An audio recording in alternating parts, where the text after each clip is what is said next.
আপোনালোকক কেইটামান কথা জনাব খুজিছোঁ। ৰাজ্য চৰকাৰে আমাৰ ৰাজ্যজোৰা যি শোক পালন কৰিছিল সেয়া অহা কালিলৈ আছিল, অৰ্থাৎ 23 তাৰিখলৈকে। আজি কেবিনেটে সিদ্ধান্ত গ্ৰহণ কৰে যে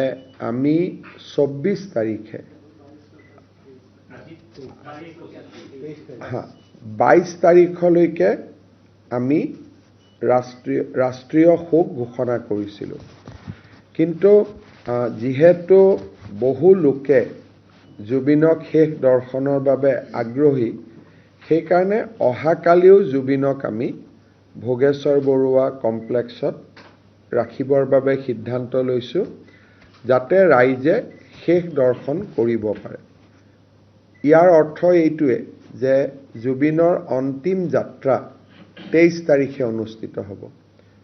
সেইকাৰণে আমাৰ যিটো ৰাজ্যিক শোক বা ৰাষ্ট্ৰীয় শোক আমি পালন কৰিছোঁ,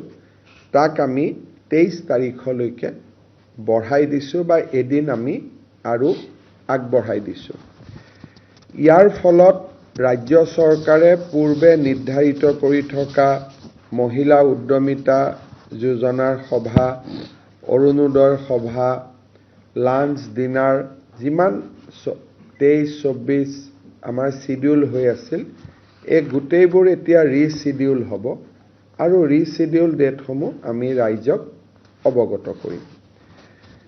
আপোনালোকে ইতিমধ্যে গম পায় যে জুবিন গাৰ্গৰ শেষকৃত্য সম্পন্ন কৰিবলৈ ৰাজ্য চৰকাৰে 2টা স্থান বাছি উলিয়াইছিলে। আমাৰ এটা মনত ধাৰণা আছিলে বা আমি এটা মনত ভাবিছিলোঁ যে জ্যোতিপ্ৰসাদ আগৰৱালা আৰু বিষ্ণু ৰাভা তেজপুৰত আছে, ডক্টৰ ভূপেন হাজৰিকা গুৱাহাটীত আছে, জুবিন গাৰ্গক আমি যোৰহাটত সমাধিস্থ কৰা বা শেষ যাত্ৰা আমি তেওঁৰ অন্তিম স্থান যোৰহাটত কৰাৰ এটা আমি প্ৰস্তাৱ দিছিলোঁ। অসম সাহিত্য সভা, সদৌ অসম ছাত্ৰ সন্থাৰ লগতো এই বিষয়ে আমি আলোচনা কৰিছিলোঁ। অসম সাহিত্য সভাই আমাৰ প্ৰস্তাৱক সমৰ্থন দিছিলে। সদৌ অসম ছাত্ৰ সন্থাৰ প্ৰতিনিধি মণ্ডলে যোৱাকালি জুবিন গাৰ্গৰ সহধৰ্মিনী গৰিমা গাৰ্গ আৰু তেওঁৰ ভনীয়েকক সাক্ষাৎ কৰিছিল আৰু তেওঁলোকে কৈছিলে যে জুবিনক যোৰহাটত লৈ যাব নালাগে, কাৰণ আমি কোনোবা দিনা বাৰ্ষিকী পতা, মাহেকী জুবিনক যদি চাব খোজোঁ, আমি গুৱাহাটীৰ পৰা যোৰহাটত গৈ থাকিব নোৱাৰিম। তেওঁলোকে আৰু কৈছিলে যে জুবিনৰ দেউতাকৰ বয়স 80+ আৰু বিভিন্ন ধৰণে ৰোগত আক্ৰান্ত হৈ আছে। যোৰহাটলৈকে তেখেতক অন্ত্যেষ্টিক্ৰিয়াৰ যিটো অনুষ্ঠান হ'ব, তালৈকে লৈ যাবৰ বাবে স্বাস্থ্যই অনুমতি নিদিব। এই বিষয়ে সদৌ অসম ছাত্ৰ সন্থাই ৰাজহুৱাভাৱেও প্ৰকাশ কৰে। তথাপিতো যোৱাকালিও আমাৰ মন্ত্ৰী ৰণোজ পেগু ডাঙৰীয়া আৰু বিমল বৰা ডাঙৰীয়া এই বিষয়ে আলোচনা কৰিবলৈ জুবিন গাৰ্গৰ পৰিয়ালৰ ওচৰত গৈছিলে আৰু তেওঁলোকে তেওঁলোকৰ ব্যক্তিগত অসুবিধাৰ কথা আমাক জনাইছিলে আৰু ৰাজ্য চৰকাৰক তেওঁলোকে গুৱাহাটীৰ আশে-পাশে এটা স্থানত জুবিনৰ অন্তিম যাত্ৰা বা অন্তিম সংস্কাৰ কৰিবলৈ আহ্বান জনাইছিলে। আজি আমি ৰাতিপুৱা মই দিল্লীৰ পৰা আহোঁ, পোনে আমি যোৰাবাটলৈকে যাওঁ। যোৰাবাটৰ পাহাৰখন পাৰ হোৱাৰ লগে লগে দিচাং ৰিচৰ্ট বুলি এখন ৰিজৰ্ট আছে। নেশ্যনেল হাইৱেৰ ফাৰ্ষ্ট প্লট, অৰ্থাৎ হাইৱেটোৰ গাতে লাগি থকা অসম চৰকাৰৰ চৰকাৰী মাটি তাতে 10 বিঘা আমি পাওঁ আৰু মাটিডোখৰত স্থানীয় ৰাইজে এখন আমাৰ নাৰ্চাৰী, সৰুকৈ এটা জেগাত তেওঁলোকে শ্মশান এখনো পাতি থৈছিলে আৰু নাৰ্চাৰীও পাতি থৈ দিছিলে আৰু মেক্সিমাম জেগা খালী আছিলে।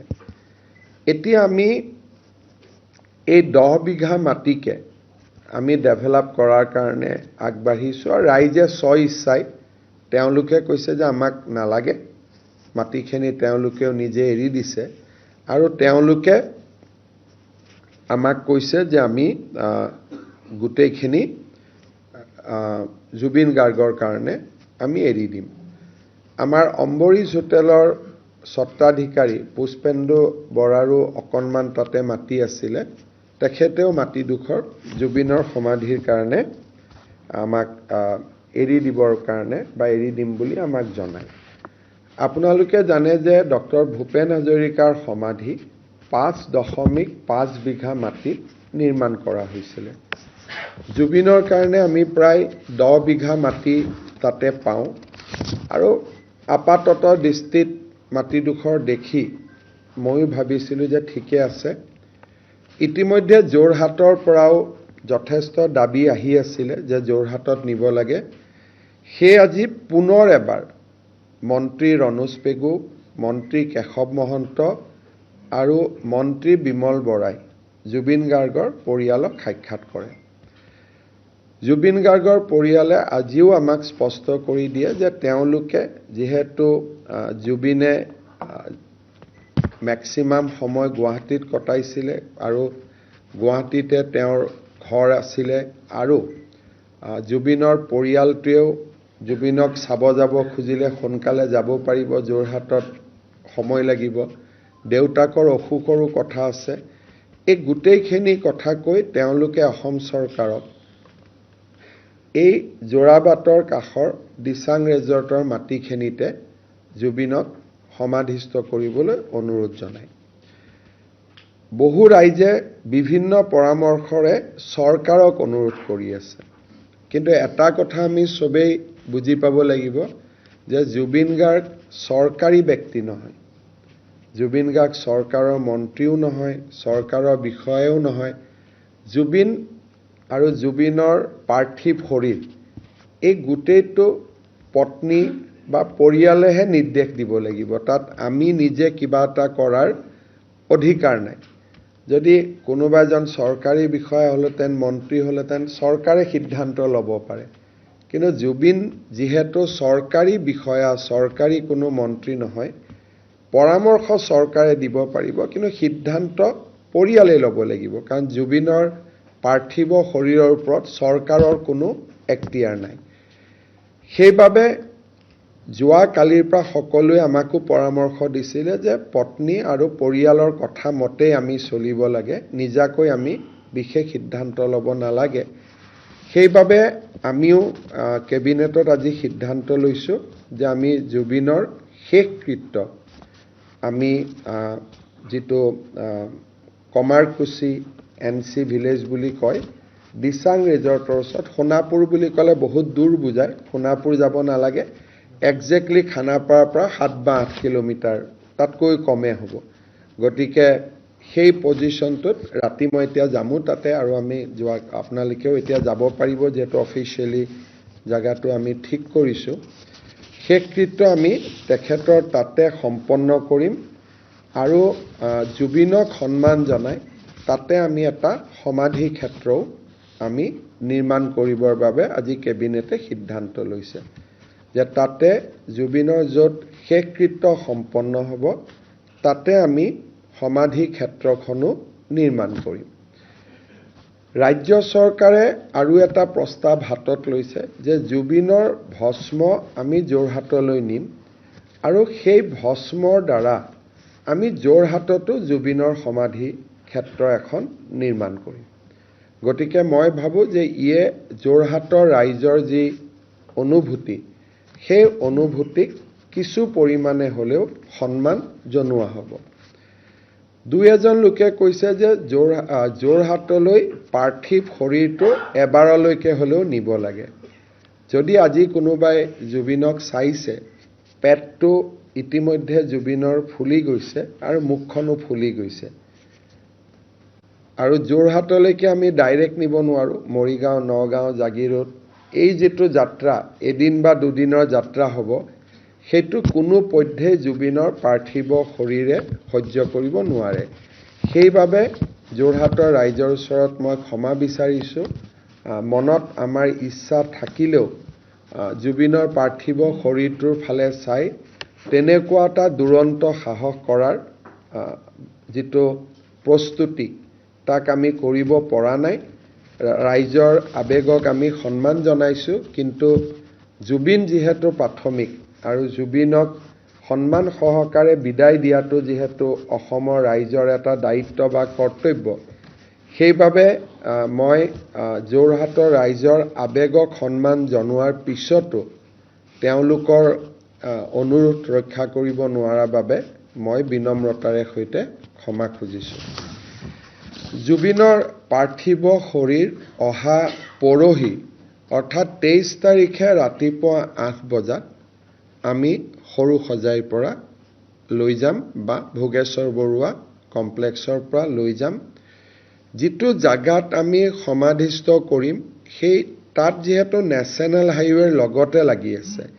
সেইকাৰণে পৰহি 2টা বজালৈকে আমি নেশ্যনেল হাইৱে ট্ৰাক গাড়ী একো চলিব নিদিওঁ, যাতে গুণমুগ্ধসকলে নেশ্যনেল হাইৱেটো তেওঁলোকে স্থান ল'ব পাৰে। 10 বিঘা বা 15 বিঘা বা 12 বিঘা মাটিত 5-6 হাজাৰতকৈ বেছি মানুহ নিশ্চিতভাৱে যাব নোৱাৰে। সেইকাৰণে মই জুবিনৰ শেষ যিটো যাত্ৰা, সেই শেষ যাত্ৰাত মই আশা কৰিম যাতে তাত যিহেতু ধৰ্মীয় কাম কাজ হ'ব, সেইকাৰণে আমি যিমানখিনি মানুহ নগ'লে নহয়, পৰিয়ালৰ মানুহ, বহুদিনে লগত লাগি থকা মিউজিচিয়ান, সাংবাদিক, আমাৰ ৰাজ্যপালকে ধৰি যিখিনি মানুহ নগ'লে নহ'ব, যিহেতু এইটো ষ্টেট ফিউনাৰেল, গতিকে ষ্টেট ফিউনাৰেলৰ লগত জড়িত ৰাইজে গ'লে ভাল হ'ব। আৰু বাকীখিনি সমাধিস্থল যিহেতু মুকলি থাকিব, সকলোৱে যিমান দিনলৈ বিচাৰে সমাধিস্থলীত গৈ অনুষ্ঠানৰ পিছতো শ্ৰদ্ধা জনাব পাৰিব। আজি আমাৰ ভোগেশ্বৰ বৰুৱা কমপ্লেক্সত মই পৰহি দিনাখনে কঠোৰ নিৰ্দেশ দিয়াৰ পিছতো পিছফালৰ গেট এখনেদি কিছু মন্ত্ৰী বিধায়ক মই তাতে যোৱা দেখা পাইছোঁ। আৰু মই ভাবোঁ যে জুবিনৰ য'ত জুবিনে বিশ্ৰাম লৈছে, তাত এটা VIP কালচাৰ সৃষ্টি কৰিব নালাগে। মই নিজেও যোৱা নাই, কাৰণ জুবিনক শেষকৃত্য জনোৱাৰ অধিকাৰ তেওঁৰ গুণমুগ্ধসকলৰ আছে। আৰু আমি দূৰৰ পৰাই জুবিনৰ বাবে প্ৰাৰ্থনা কৰিম, কিন্তু যিসকলে জুবিনক চাবৰ কাৰণে লখিমপুৰ, ডিব্ৰুগড়ৰ পৰা কষ্ট কৰি আহিছে, কোনোবাই নিজৰ জমা থকা টকাকেইটা উলিয়াই আহিছে, কোনোবাই কিবা এটা বিক্ৰী কৰি আহিছে, তেওঁলোকে জুবিনক চোৱাৰ অধিকাৰটো প্ৰথমতে পাব লাগে। সেইকাৰণে মই অলপ আগতে মুখ্য সচিবক নিৰ্দেশ দিছোঁ যে কোনোবা যদি মন্ত্ৰী বিধায়ক তাতে যায়, দীঘলীয়া শাৰী পাতি যাব লাগিব। কোনো পিছফালদি শ্বৰ্টকাট কৰি যোৱাৰ যিটো ব্যৱস্থা, সেই ব্যৱস্থাটো অহাকালি মই নামানিম। আৰু মই মুখ্য সচিবক কঠোৰভাৱে কৈছোঁ যে যোনেই নহওক কিয়, সকলোৱে যদি মন্ত্ৰী বিধায়কো জুবিনক চাব খোজে, তেওঁলোকে লাইনত থিয় হ'ব, আৰু লাইনে যিমান দূৰলৈকে লৈ যাব সিমান দূৰলৈকে লৈ যাব। আৰু এনেকুৱা কোনো কথা নাই যে যাবও লাগিব। সকলোৱে জুবিনক নিজ নিজ স্থানতে শেষ যিটো সন্মান যাচিব পাৰে, সমাধি হোৱাৰ পিছত সমাধিত গৈও সন্মান যাচিব পাৰে, কিন্তু যিখিনি সাধাৰণ গুণমুগ্ধ ৰাইজ, তেওঁলোকৰ কাৰণে আমি সমস্যাৰ সৃষ্টি কৰিব নালাগে, এই দিশটোৰ প্ৰতিও আমি গুৰুত্ব দিছোঁ। আপোনালোকে জানে যে ছিংগাপুৰত জুবিন গাৰ্গৰ এটা বিশেষ পৰিস্থিতিত মৃত্যু হয়। আমাক ছিংগাপুৰ হাই কমিশ্যনে জুবিন গাৰ্গৰ ডেথ চাৰ্টিফিকেটখন পঠাই দিছে, আৰু ডেথৰ কাৰণ তেওঁলোকে ড্ৰাউনিং বুলি কৈছে। But this is not postmortem report. Postmortem report is different and death certificate is different. Death চাৰ্টিফিকেটত জুবিনৰ পৰলোক প্ৰাপ্তিৰ কাৰণ ড্ৰাউনিং বুলি কৈছে, আৰু সেইকাৰণে যাতে সম্পূৰ্ণ জুবিনৰ গোটেই ব্যৱস্থাটোত সম্পূৰ্ণ পাৰদৰ্শিতা আৰু ট্ৰেন্সপাৰেন্সি থাকে সেইবাবে হাই কমিছনে দিয়া ডেথ চাৰ্টিফিকেট তাৰপিছত ছিংগাপুৰ গভৰ্ণমেণ্টে দিয়া ডেথ চাৰ্টিফিকেট গোটেইখিনি মই আপোনালোকৰ বাবে আগবঢ়াই দিছোঁ আপোনালোকে এইখিনি নিজস্ব সংবাদ মাধ্যমত আপোনালোকে ৰাখিব পাৰিব বা ফাৰ্ডাৰ ৰেকৰ্ডৰ কাৰণে ৰাখিব পাৰিব আৰু আমি কাগজখিনি CIDকো পঠাই দিম মুখ্য সচিবে আমাৰ ছিংগাপুৰৰ এম্বেছেডৰ লগত যোগাযোগ কৰি আছে যে আমি কিমান সোনকালে পোষ্টমৰ্টেম ৰিপৰ্টখন আমি আনিব পাৰোঁ কাৰণ যিকোনো কথাত আগবাঢ়িবৰ কাৰণে PM report is very very important ভাৰতৰ গৃহমন্ত্ৰী অমিত শ্বাহ ডাঙৰীয়াই আজি মোক দুবাৰ তিনিবাৰ ফোন কৰি আছে জুবিনৰ শেষকৃত্য বা তাৰ গোটেই ব্যৱস্থাটো সম্পৰ্কত আমি লোৱা ব্যৱস্থাৰ সম্পৰ্কত তেওঁ নিৰীক্ষণ আৰু পৰামৰ্শ দি আছে আৰু যি ধৰণে তেওঁলোকে সহায় কৰিব পাৰে তেওঁলোকে আমাক সহায় কৰাৰ প্ৰতিশ্ৰুতি দিছে তথাপিতো মই কৈছোঁ বিশেষ সহায়ৰ একো প্ৰয়োজন নাই আপুনি খবৰ ৰাখিছে সেইখিনি আমাৰ ধন্যবাদ তথাপিতো তেওঁ নিৰন্তৰ খা খবৰ লৈ আছে সেইখিনি কথাও মই আপোনালোকক জনাব খুজিছোঁ মোৰ ফালৰ পৰা এইখিনি আপোনালোকে যদি কিবা সুধিব খোজে সুধিব পাৰে সক ইয়াতে VIPৰ গোটেই কালচাৰটোকে কোনোবা আহিলে আহিব পাৰিব কিন্তু মই যে তাতে নিজেও গৈ থিয় হৈ থাকিব পাৰিম ময়ো আশা কৰা নাই কাৰণ ৰাইজে যি ধৰণে গোটেই ব্যৱস্থাটোক আগুৱাই লৈ গৈছে এজন মন্ত্ৰী কেন্দ্ৰীয় মন্ত্ৰী মুখ্যমন্ত্ৰী যাবৰ কাৰণে 4-5খন সিকিউৰিটি গাড়ীৰে সেই জায়গাটোত গৈ বহা আহিবৰ কাৰণে সকলো আগ্ৰহী কিন্তু গোটেই পৰিৱেশটোৱে গুণমুগ্ধ সকলে হাতত লৈ লৈছে